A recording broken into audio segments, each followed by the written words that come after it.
Hey guys, welcome back to Token Tech. Today I'm going to show you guys how to really be looking for any type of hardware, especially graphics cards on eBay. We've all seen the videos. A lot of tech YouTubers have been making videos about how you can get amazing deals and amazing price to performance if you buy a used graphics card.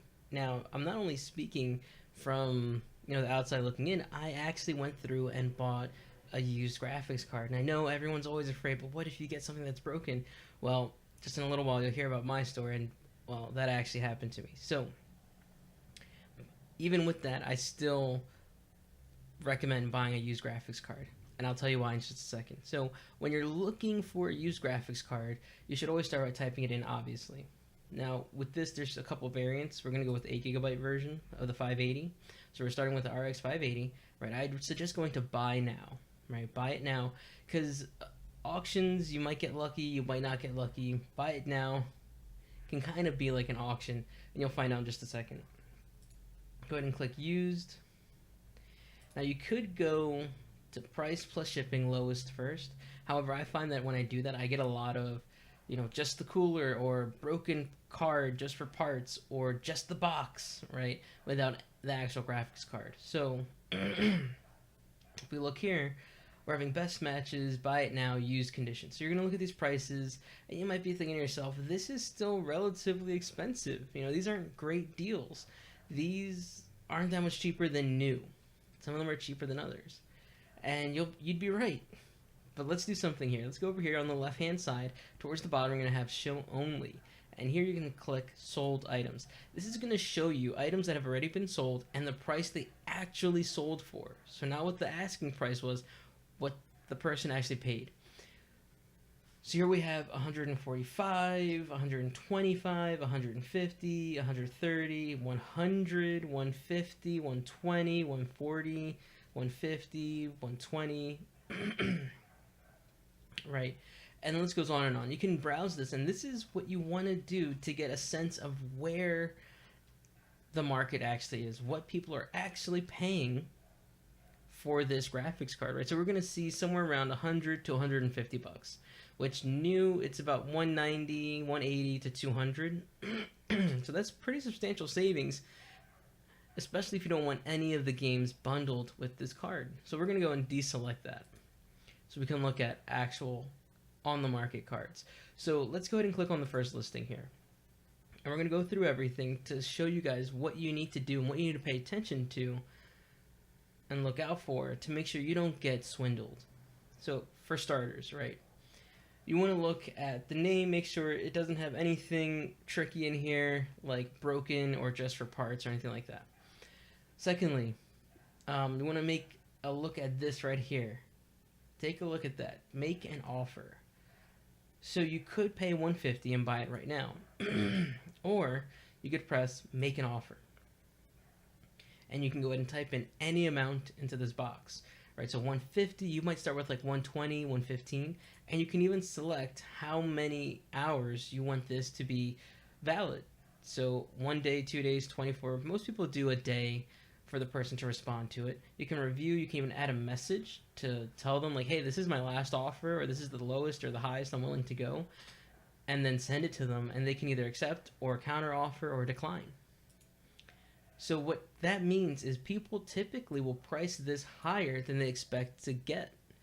So this seller might actually want $135, but they're going to price it at $150 to make sure that they can get that $135.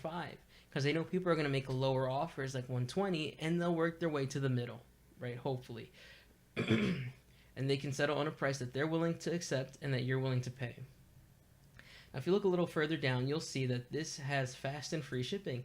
That's awesome, and that should be taken into consideration when you're making your offer. That it's free shipping, so shipping is kind of going to be calculated into your offer. Whereas if you had to pay for shipping, you should obviously ask for a lower price because you're paying for shipping out of your own pocket. All right, so shipping is something you need to pay attention to. How much is the shipping? I saw some cards that looked so good, such good deals, way lower than what others are going for, and we're asking like 35, 50 bucks for shipping. Crazy stuff. So pay attention to that. Now down here, you'll see it says does not accept returns. This guy does not accept returns. that might scare you off, right? You might be thinking, oh, what if I get it and it's damaged or it doesn't work or it's all messed up? I'm stuck with it. Wrong. If you get a card that's broken, you have eBay money back guarantee, eBay buyer protection. What that means is that if you get an item that you did not pay for, right? So an item that you didn't want, that you weren't expecting, basically false advertising, or a broken item, you can send it back and get your money back. That's what eBay buyer protection is there for. Now they'll give the the seller a chance to make it right. But if they don't, eBay's going to step in and you'll get your money back and they'll get their page removed. So, excuse me. Don't be too afraid because you do have eBay buyer protection. What the returns means is that if you get it and it doesn't overclock as far as you want, or maybe it's a little dusty or something like that, or you just change your mind, you can't just return it to this guy. But if you get it and it's broken, oh, you better believe you're getting your money back. And that's what happened to me. I bought a 1070 for around $220, $230, something like that. And I got the card and it was dirty and disgusting and it smelled like it just came out of a dumpster. And I was like, man, he doesn't take returns. Maybe if I clean it up and it works, I can deal with it. Cleaned it up as much as I could, popped it in my system, and it was just straight up broken. It didn't work at all. And he didn't accept returns. So I went and I made a claim through eBay. He had a couple days to respond. He responded right away. He said, send back the card, and he paid for the shipping and gave back my money, which allowed me to then buy another card, and we'll get into that experience in just a little bit. So eBay buyer protection protects you.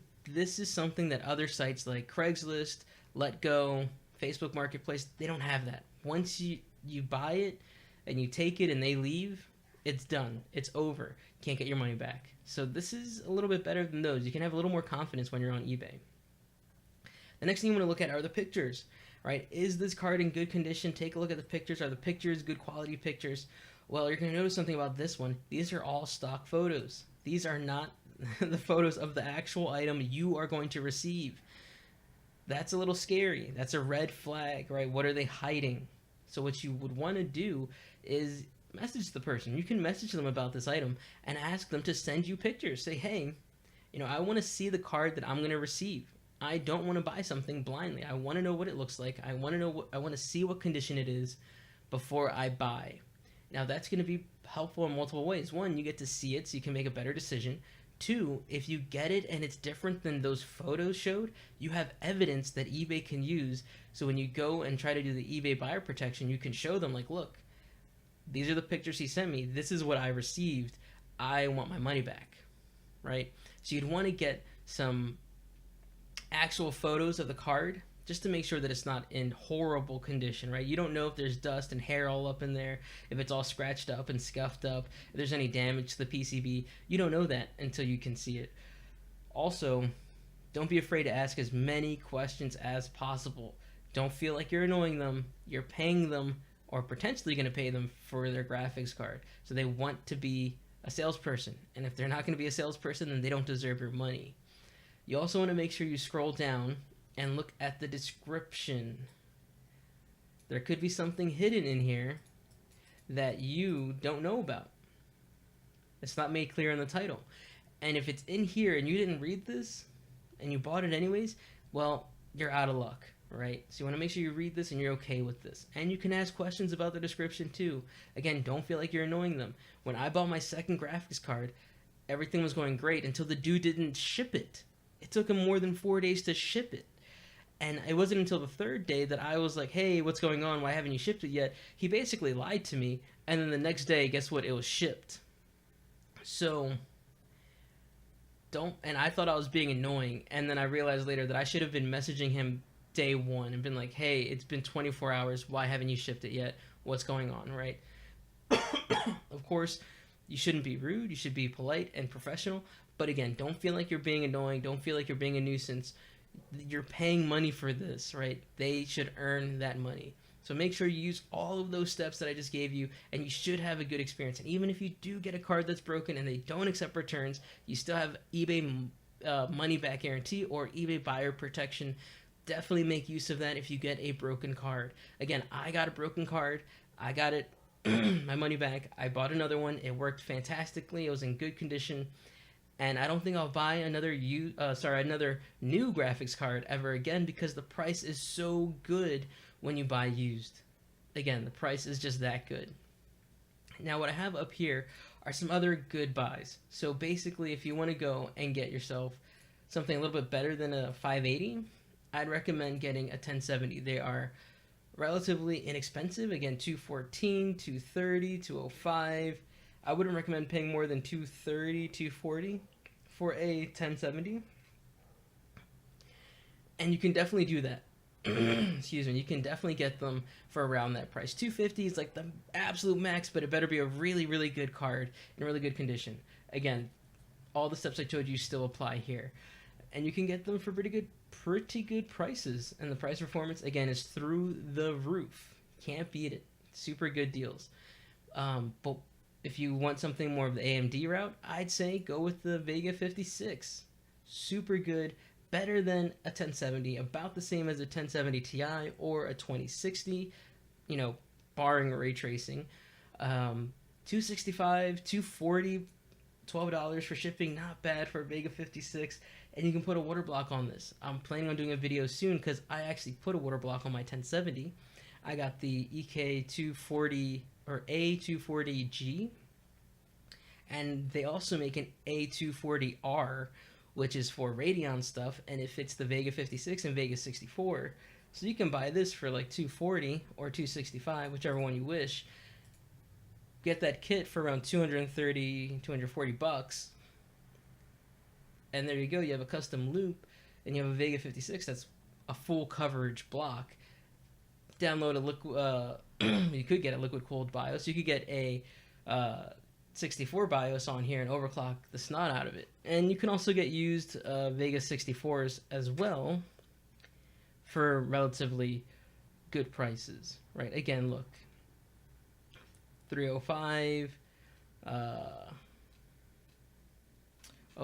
That's why we're not in Byte now. The prices are not so bad for these graphics. They're around like 350, right? That's pretty good for a Vega 64, especially if you get the blower one. Again, do the same thing, put a water block on it, liquid BIOS on it, overclock the crap out of it, and you have yourself an amazing card. Amazing. Anyways, those are my tips and tricks when it comes to eBay buying. Don't get scammed. Don't feel like you're being annoying. Ask as many questions as you can. Get as many pictures as you can. Make low offers and work your way up slowly. And don't pay more than the price that you already have in your head. That is the most that you'll pay for it, right? Your highest amount should already be decided before you start making offers. And if you do all those things, you should be fine. And if you still get yourself with a dud, eBay buyer protection. Anyways, guys, I hope you enjoyed that video. Don't forget to like, comment, and subscribe. And I will catch you guys in the next one, which shouldn't be too long after this one. Anyways, see you guys.